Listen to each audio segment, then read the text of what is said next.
Devaya.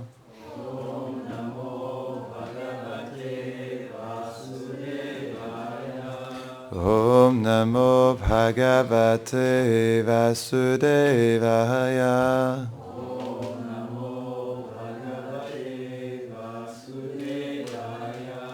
Om Namo Bhagavate Vasudevaya.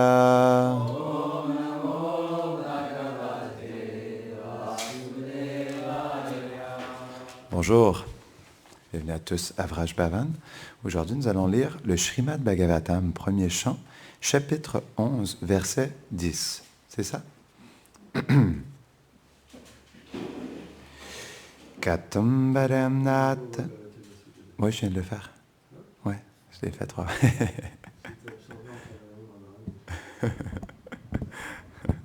On peut le refaire si tu veux. Katam Vayam Natha Chiroshite Tvayi. Prasana Drishya Kilata Pashoshanam. Jive Mate Sundara Hasa Shobhitam. Apashyamana Vadanam Manoharam.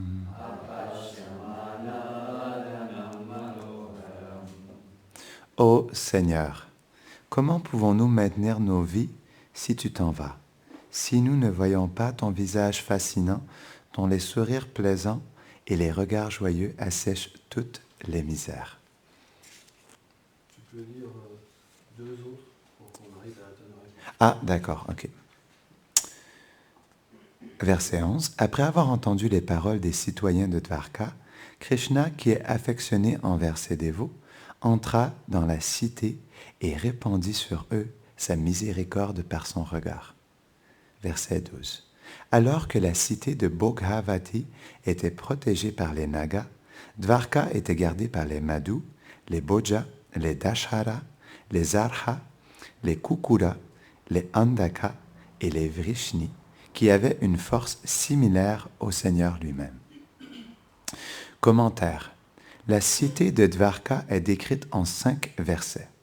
Dans celui-ci, il est dit que les descendants de Vrishni avaient une puissance égale à celle que Krishna dévoila sur terre, et qu'ils gardaient la cité tout comme les Nagas, les serpents qui habitent sur la planète Nagaloka, qui est située en dessous de la terre, protègent leur propre planète. Om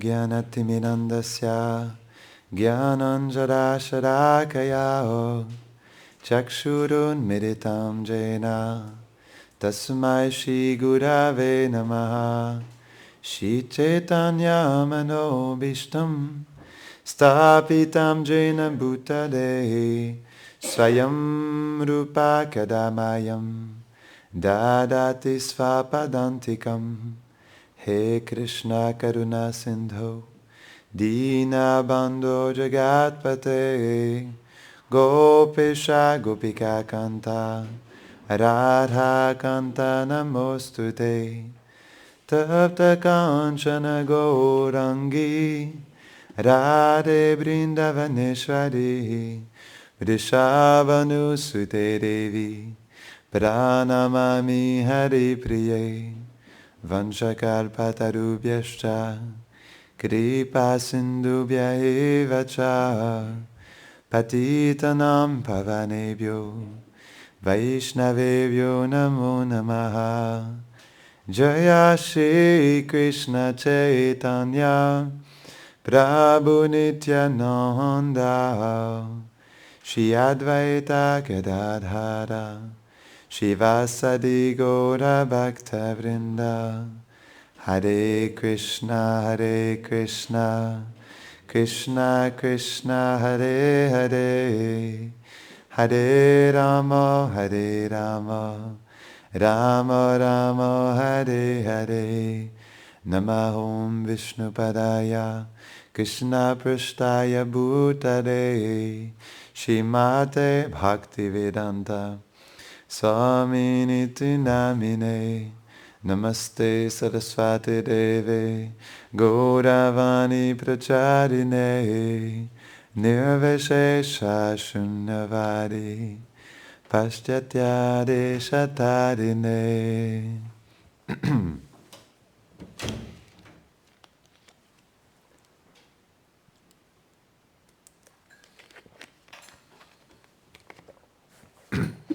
J'ai beaucoup aimé le verset 10, je vais le relire, c'était très beau.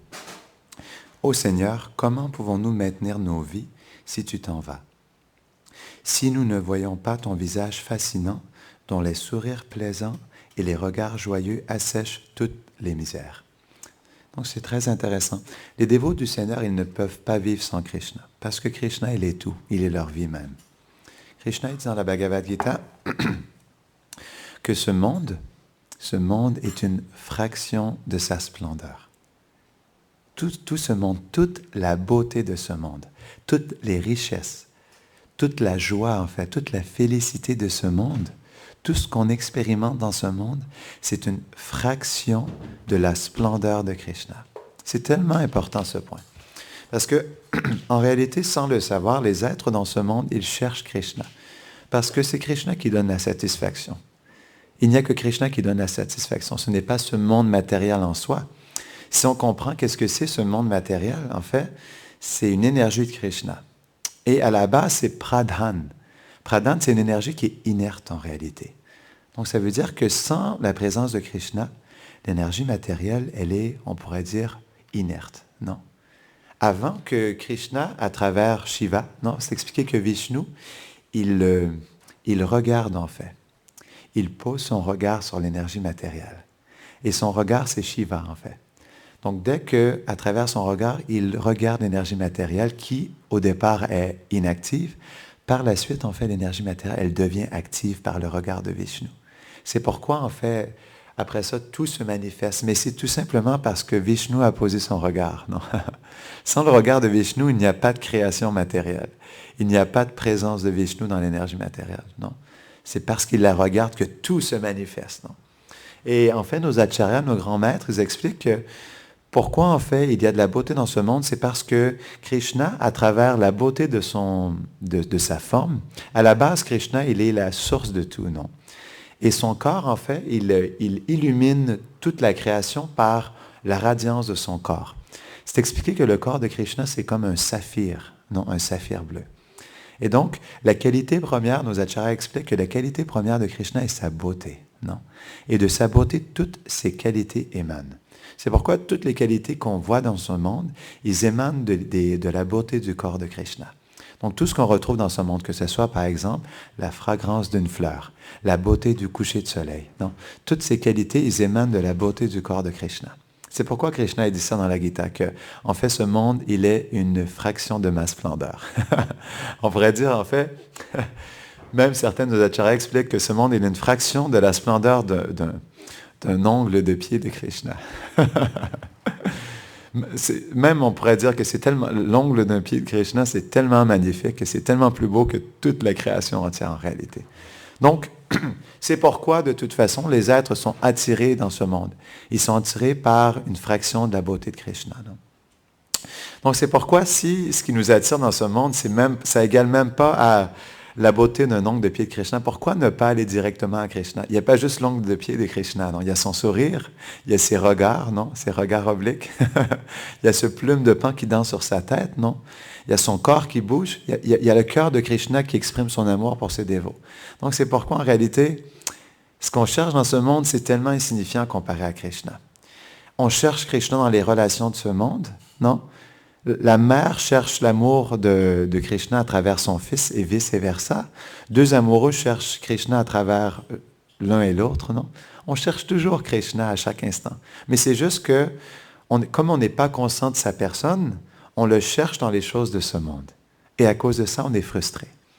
Parce que oui, Krishna, il est présent dans ce monde à travers ses qualités, mais on ne peut pas faire la pleine expérience de Krishna si on n'est pas conscient de Krishna à travers nos relations.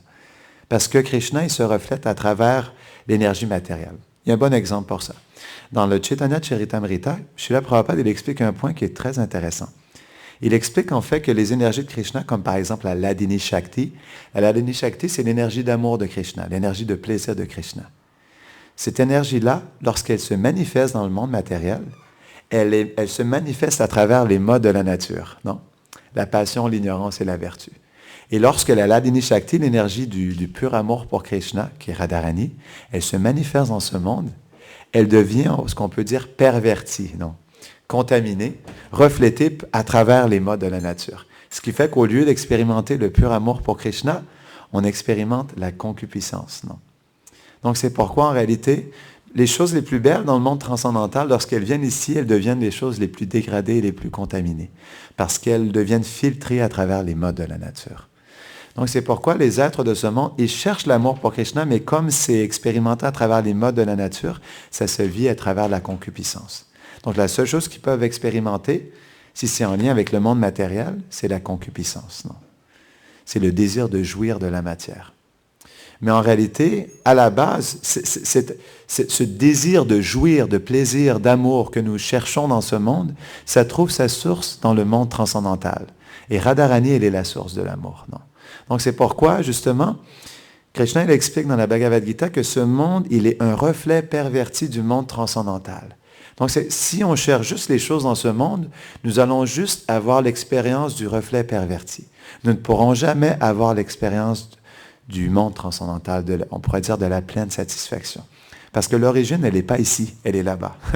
En tout cas, c'est pas qu'elle est dans une destination en particulier, mais elle est là où Krishna se trouve. Elle est là où Radha et Krishna se trouvent. Donc c'est pourquoi on court après des chimères dans ce monde. C'est comme un mirage. Souvent, nos acharyas expliquent ça.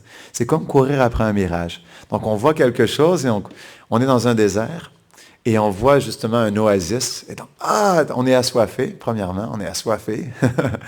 Et on voit un merveilleux oasis. Et souvent, c'est expliqué, c'est comme, on voit un palmier, non?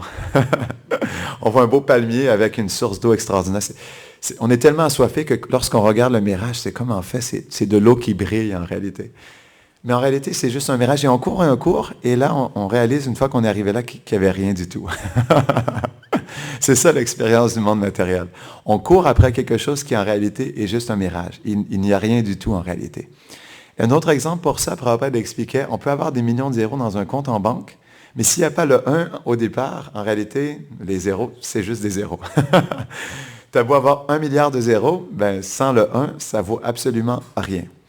C'est pourquoi la vie, en fait, sans Krishna, ça n'a pas de substance, ça n'a pas de valeur. Donc, c'est pourquoi on doit ajouter Krishna dans notre vie. Souvent, les gens nous posent cette question, mais pourquoi je souffre dans ce monde? Qu'est-ce qui fait que je ne suis pas satisfait, que je suis déprimé, que je n'arrive pas à trouver le bonheur dans cette vie? Mais c'est simple, si on n'ajoute pas Krishna dans notre vie, alors nous ne serons jamais heureux. Parce que l'expérience que nous faisons de Krishna, elle se fait dans le mirage, non, dans l'illusion du monde matériel. Donc, sans Krishna dans notre vie, nous n'avons rien, non. C'est pourquoi on doit laisser la place pour Krishna dans notre vie. Sans ça, on ne peut pas avoir de réelle expérience de la vie. Non. Sans ça, on court juste après un mirage, c'est une illusion en réalité.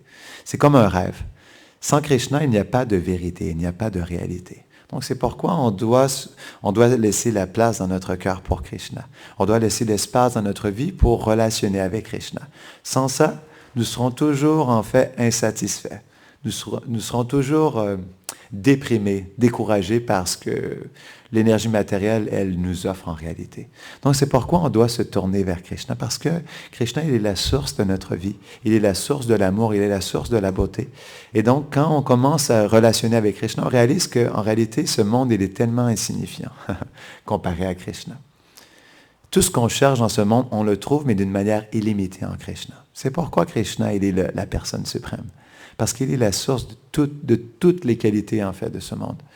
Donc, c'est pourquoi les grands sages, ils descendent dans ce monde. Ils ont l'expérience de Krishna, non?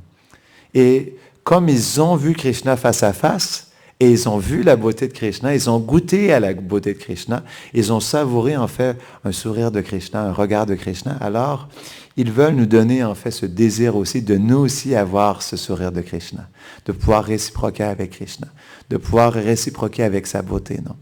Donc, c'est pourquoi ces êtres extraordinaires, ils descendent dans ce monde. Parce que eux ont eu le darshan de Krishna. Et comme ils l'ont eu, ils nous montrent en fait à quel point il n'y a rien qui peut égaler ce darshan de Krishna. Absolument, absolument rien. Donc c'est pourquoi on doit prendre refuge aux pieds pareils lotus de ces Vaishnavas, de ces dévots du Seigneur, parce que, en fait, eux ont eu la réelle expérience de la vérité de Krishna. Et donc, par leur association, nous aussi, on devient inspirés, attirés à Krishna, parce qu'on voit des êtres qui ont un amour tellement pur pour Krishna, qui ont une relation tellement intime avec lui, et qui, par justement le goût qu'ils ont de relationner avec lui, nous donnent aussi ce goût. C'est pourquoi l'association avec les dévots du Seigneur est la chose la plus importante.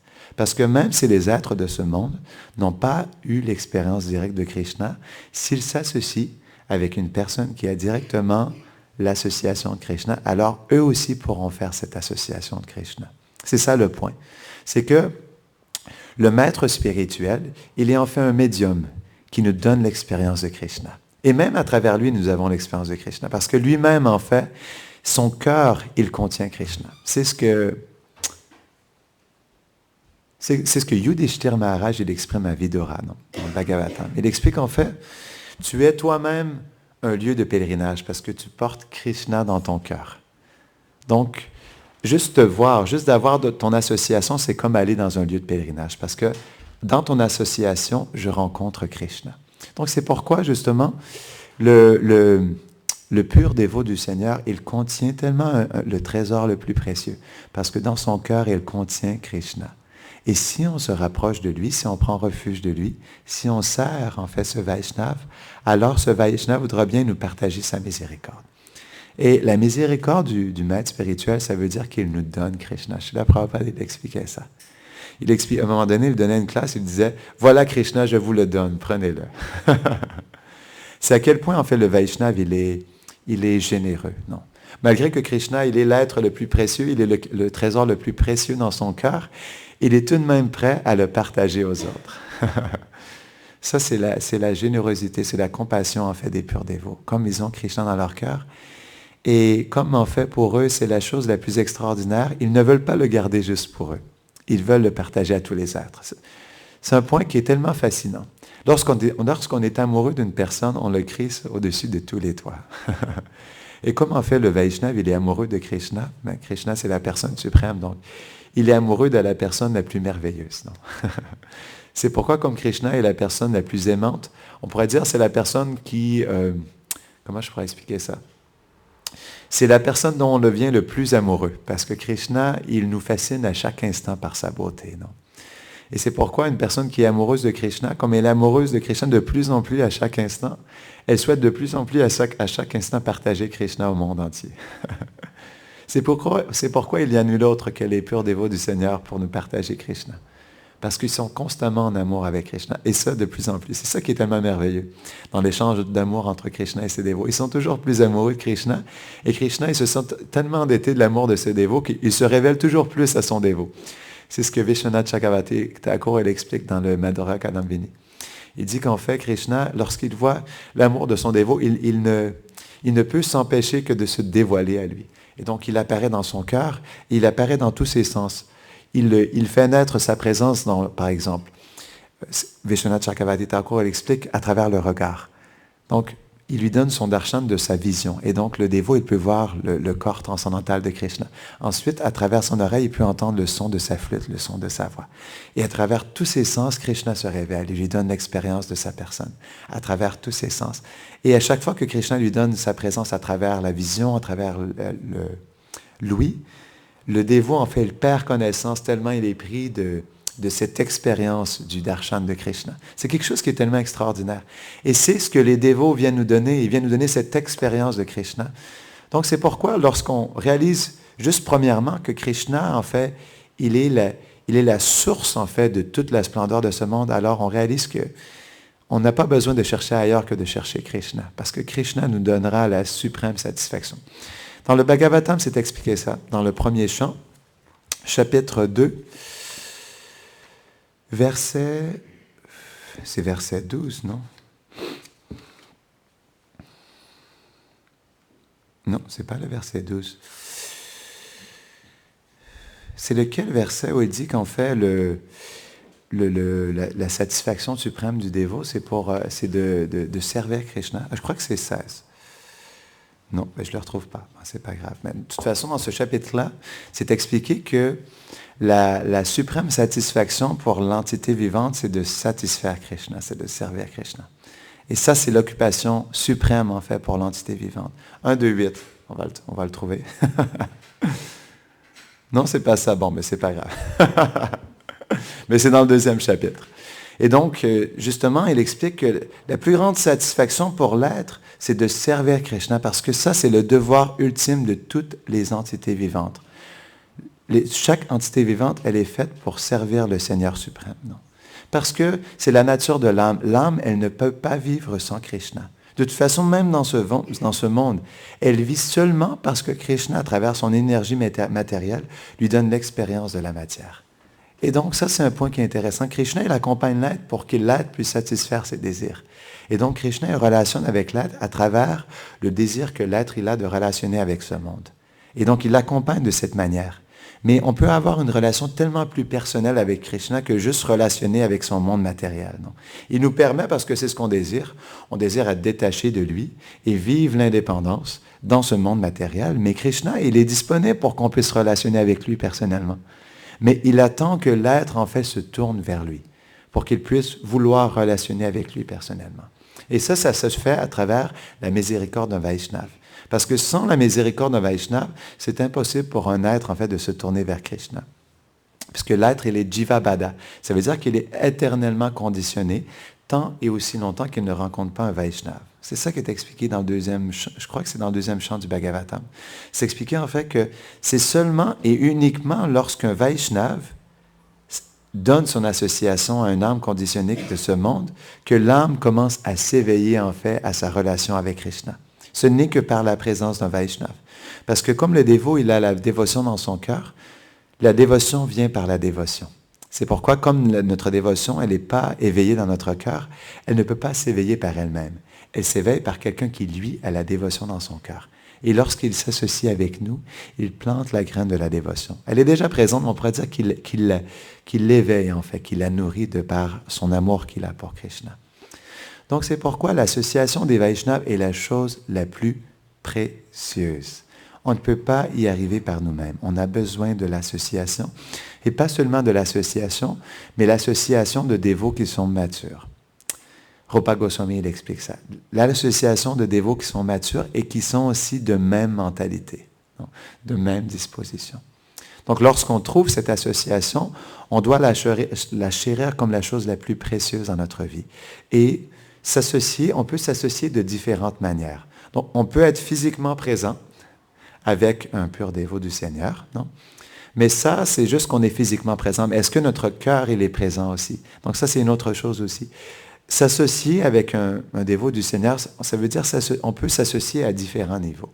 On peut s'associer avec le physique, donc il est juste à côté de nous, avec le mental, donc on est conscient qu'il est là. Mais avec le cœur, ça veut dire se disposer pour recevoir le cœur du Vaishnava. Tenter de sentir en fait le sentiment qu'il a pour le couple divin. Ça, c'est la vraie association. De se disposer d'une manière à recevoir son cœur. Ça, c'est la chose la plus précieuse. Parce qu'en fait, qu'est-ce qui anime un dévot? C'est son amour pour Krishna. Et comment on peut réellement s'associer avec un dévot? C'est s'associer avec son cœur, tenter de comprendre son cœur. Et comment, justement, le dévot est prêt à nous révéler son cœur? C'est lorsqu'on fait un service au Vaishnava. C'est ce qui est expliqué aussi dans le 2e chapitre de ce premier chant. C'est lorsqu'on sert le pur dévot qu'on comprendra les conclusions du Srimad Bhagavatam. C'est à travers le service au Vaishnava que, justement, toutes les conclusions des Écritures sacrées se révèlent à nous. Il faut servir le maître spirituel. C'est à travers ce service que Krishna se révèle à nous. Il n'y a pas d'autre moyen.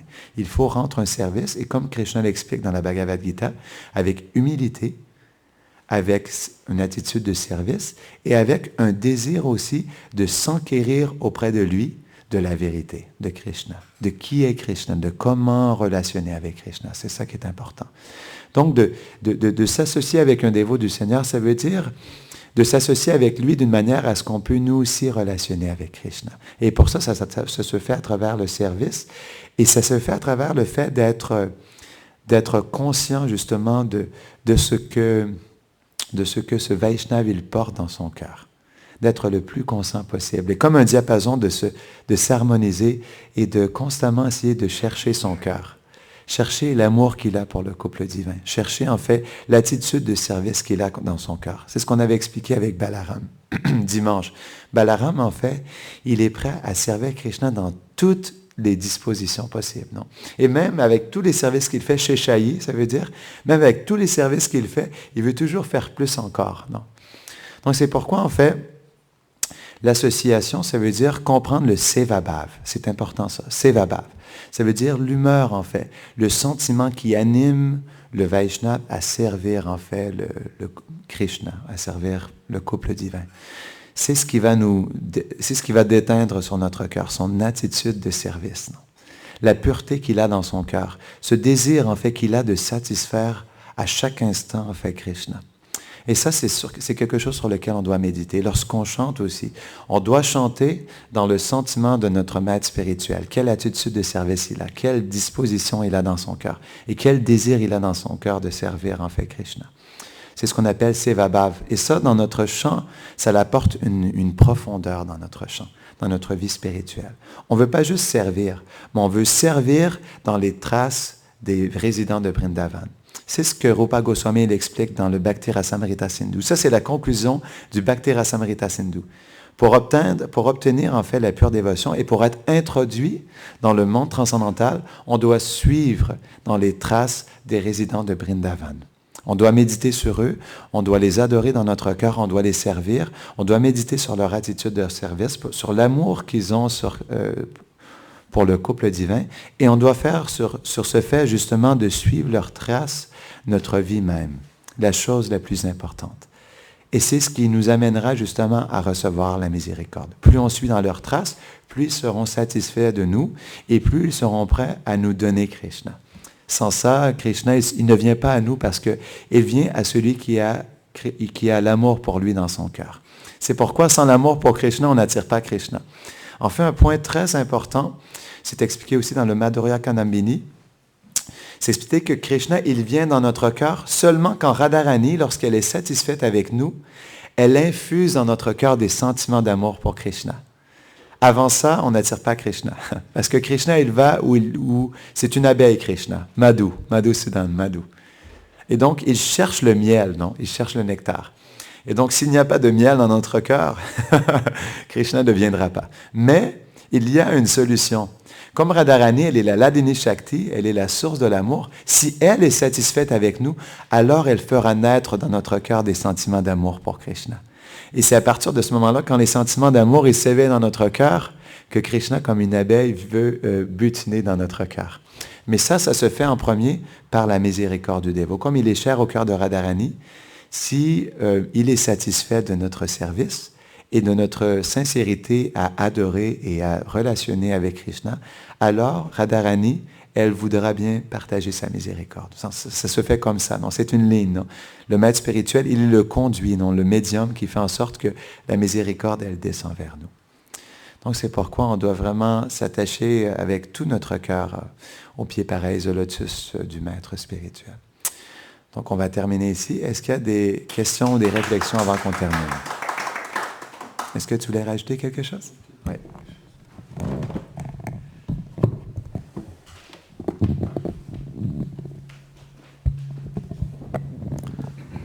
Om Gyanati Milandasya Gyanam Jaram Shalakaya Shakshurumeditam Jinataisme Shigulavenama.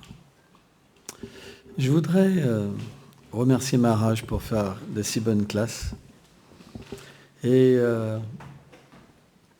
on voit que c'est une personne extrêmement sincère parce que il a une grande facilité à parler de la dévotion. Et ça, c'est une qualité qui vient d'une connexion authentique avec la Guru Parampara. On devrait toujours, lorsqu'on parle de Krishna, se sentir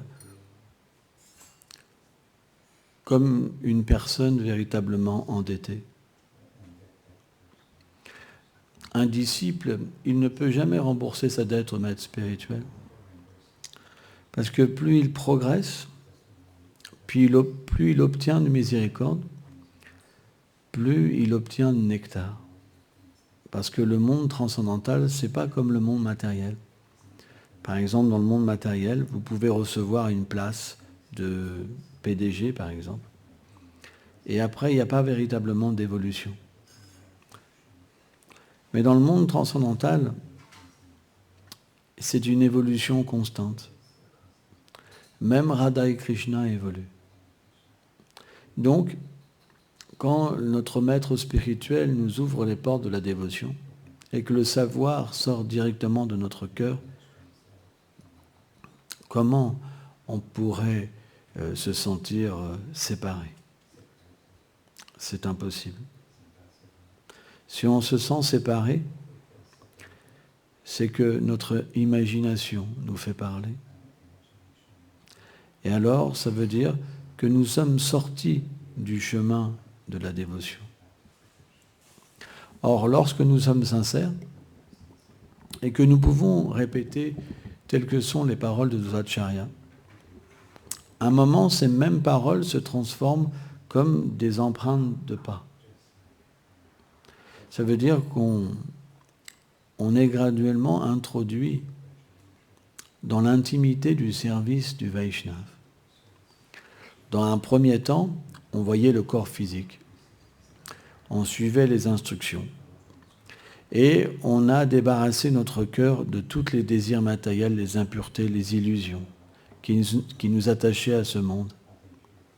Et puis, vient le moment, véritablement, où il y a un goût extraordinaire qui vient en nous. Et quand on dit un goût extraordinaire, c'est qu'on devient complètement dingue pour chanter, pour adorer.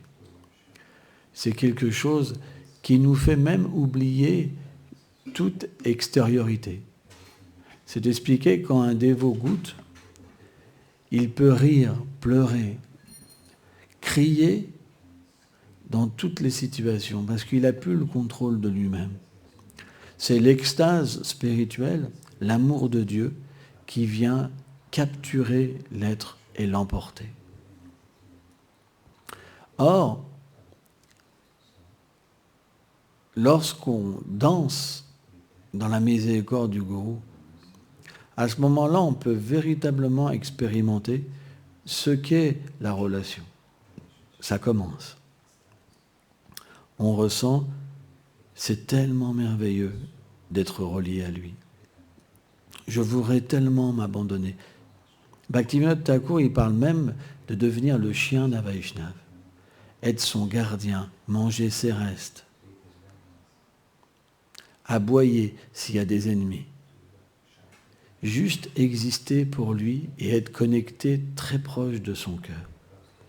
Lorsque cette attitude entre dans le disciple, à ce moment-là, le gourou, qu'est-ce qu'il donne? Alors, il révèle graduellement sa réalité éternelle. À ce moment-là, le disciple, il peut avoir la vision de la position de son maître spirituel. Et là, la foi du disciple, elle devient pure. Et elle ne dévie plus jamais.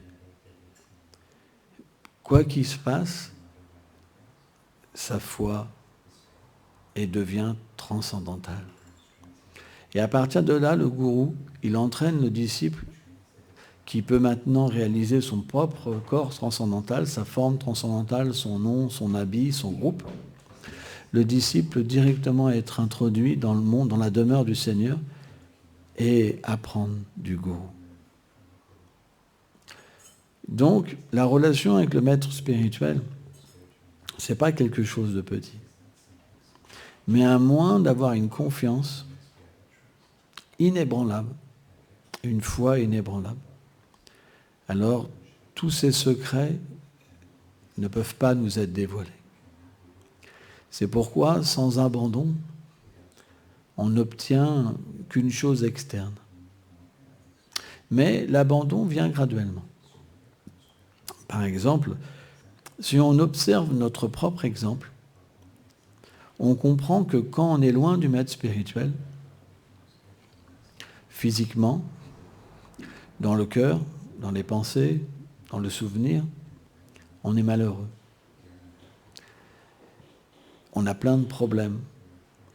On souffre. On casse les principes régulateurs. On fume, on boit, on fait des mauvaises choses. Parce qu'on est poussé par l'énergie matérielle à pécher. Or, dès qu'on a le refuge du maître spirituel, on ressent qu'on est fort.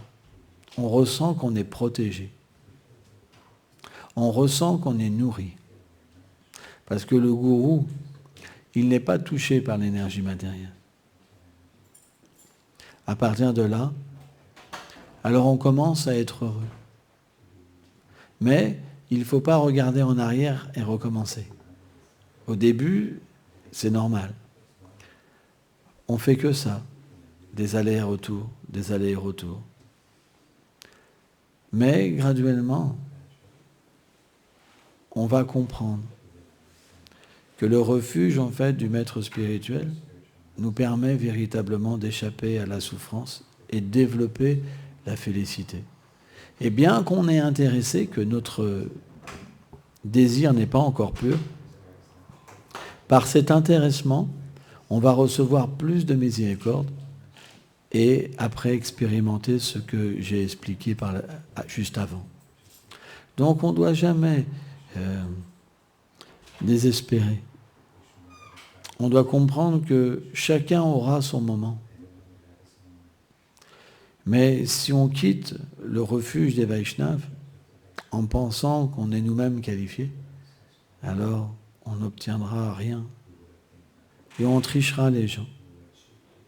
C'est pour ça qu'on doit prendre refuge d'un maître spirituel qui peut nous comprendre, qui peut nous aimer. C'est quelque chose qui est très important. Si on prend refuge d'un maître spirituel qui ne peut pas nous comprendre et pas nous aimer, alors c'est une grande douleur. C'est comme un enfant qui ne reçoit pas d'amour. Et automatiquement, c'est pour ça, avant de prendre un maître spirituel, on doit bien réfléchir. Gol Premanande.